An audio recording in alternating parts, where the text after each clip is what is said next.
19º domingo do tempo comum, ano C. Primeira leitura, Sabedoria 18, 6-9, Salmo 32. Segunda leitura, Hebreus 11, 1-2, 8-19. Evangelho, Lucas 12, 32-48. Entre o final do trecho evangélico proclamado no domingo passado, no qual Jesus fez a distinção entre entesourar para si e não ser rico diante de Deus, Lucas 12, 21, e a proclamação da pobreza voluntária pelo reino de Deus neste domingo, está a exortação ao abandonar-se à providência divina, Lucas 12, 22, 31. Esta pobreza voluntária é um sinal da mudança de vida em quem fez opção por seguir Jesus, que ensina como um discípulo aprende com ele a confiar sua vida nas mãos de Deus. O ponto de partida encontra-se na exortação que abre o Evangelho deste domingo, fundamentada na revelação: não tenhais medo, pequenino rebanho, pois foi do agrado do Pai dar a vós o reino. Versículo 32. Nota-se que a escolha de Deus recai sobre o pequenino rebanho. Esta é a condição não apenas numérica da comunidade cristã primitiva, mas também da sua posição social e econômica diante dos que dominam o mundo. Assim como Deus concedeu Canaã ao antigo Israel por sua condição inferior aos outros povos, Deus repete sua opção, mas ao invés de dar ao pequenino rebanho um território, decidiu dar-lhe o reino, no qual se entra não pelos bens que se possui, mas pelo desprendimento que deles se é capaz de fazer para obter o tesouro do céu. É nesse sentido que não se ajunta tesouros para si, mas se aprende a ser rico diante de Deus.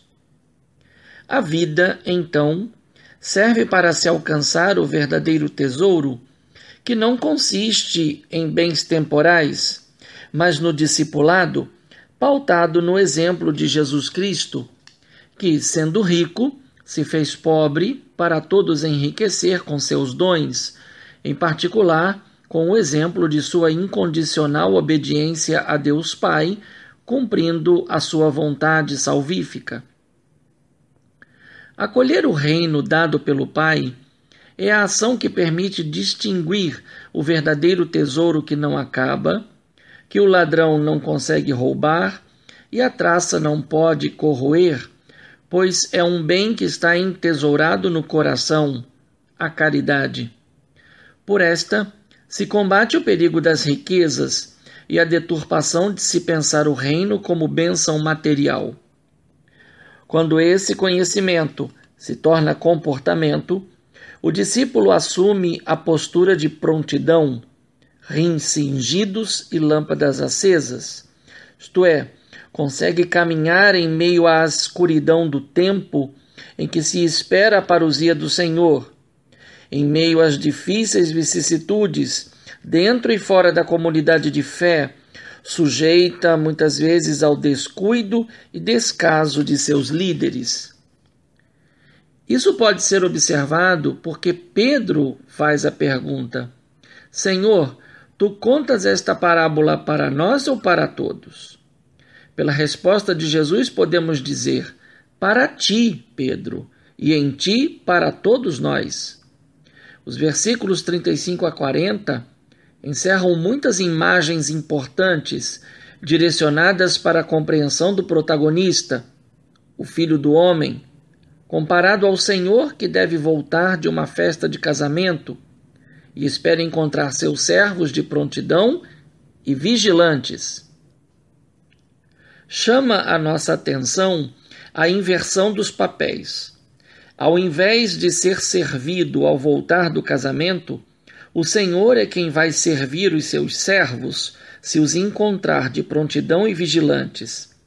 Tal inversão faz lembrar o banquete preparado pelo Senhor em Isaías 25, 6-12, mas principalmente as atitudes que Jesus assumiu na última ceia, segundo a narrativa do quarto evangelho, confirmando que Jesus veio para servir e não para ser servido, e dar a sua vida em resgate de muitos, conforme Mateus 20, 28, ou, segundo Lucas 22, 27, eu, porém, estou no meio de vós como aquele que serve.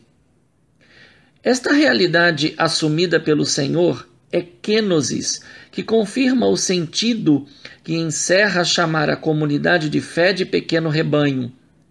A opção do Senhor justifica a ordem: vendei vossos bens e dai esmola. O que ordena aos discípulos está fundamentado na sua kenosis, e esta se experimenta no culto eucarístico, que na época podia estar sendo celebrado durante as vigílias da noite, meia-noite ou às 3 da madrugada, versículo 28.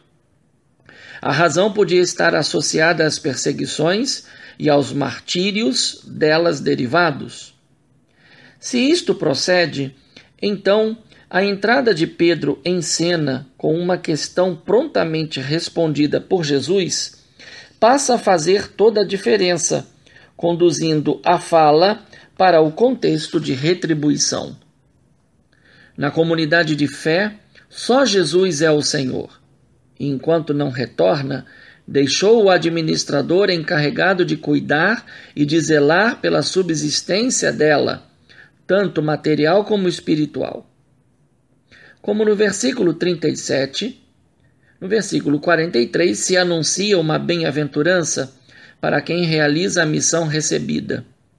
Se o Senhor, na primeira, se põe a servir os servos, na segunda, ele confia todos os bens ao servo fiel.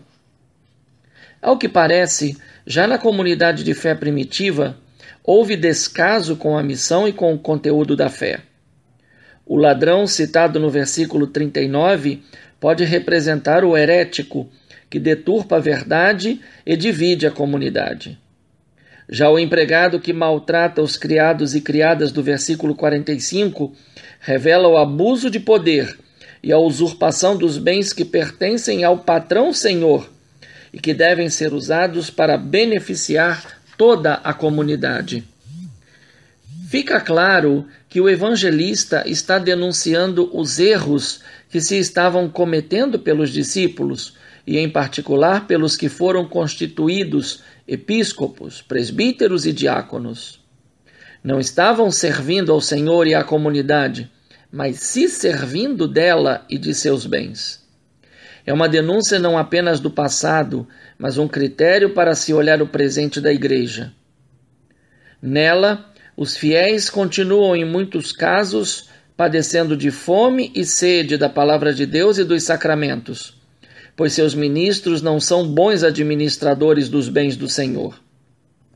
A imagem do castigo e da distinção numérica, muitas vezes e poucas vezes, fica submetida à máxima que conclui a perícope: a quem muito foi dado, muito será pedido; a quem muito foi confiado, muito mais será exigido. Versículo 48.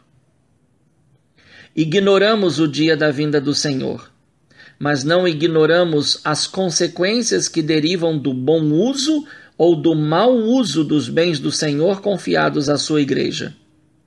O mesmo Deus que libertou seu povo da escravidão do Egito e das mãos do injusto Faraó, também libertará o povo redimido pelo sangue do Senhor das mãos de líderes déspotas e corruptos que fazem dos sacramentos e da palavra de Deus os meios para o seu ilícito enriquecimento e assim atraem para si a condenação, pois os olhos do Senhor estão postos sobre os que o temem e que confiam no seu amor. Enquanto essa purificação da Igreja não acontece, tenhamos a fé dos antepassados, que não duvidaram do amor de Deus quando foram provados, mas viram na provação uma grande ocasião para manifestar por palavras e ações a presença de Deus e a sua ação salvífica, que envolve o mundo e os seres humanos no sangue redentor do seu amado Filho.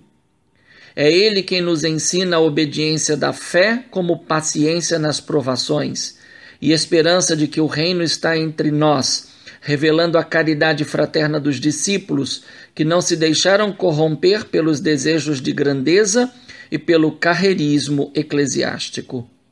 Que o Senhor nos encontre vigilantes e atentos às necessidades de nossos irmãos e irmãs na fé e na condição humana. Bom domingo no Senhor. Um fraterno abraço. Padre Leonardo Agostini.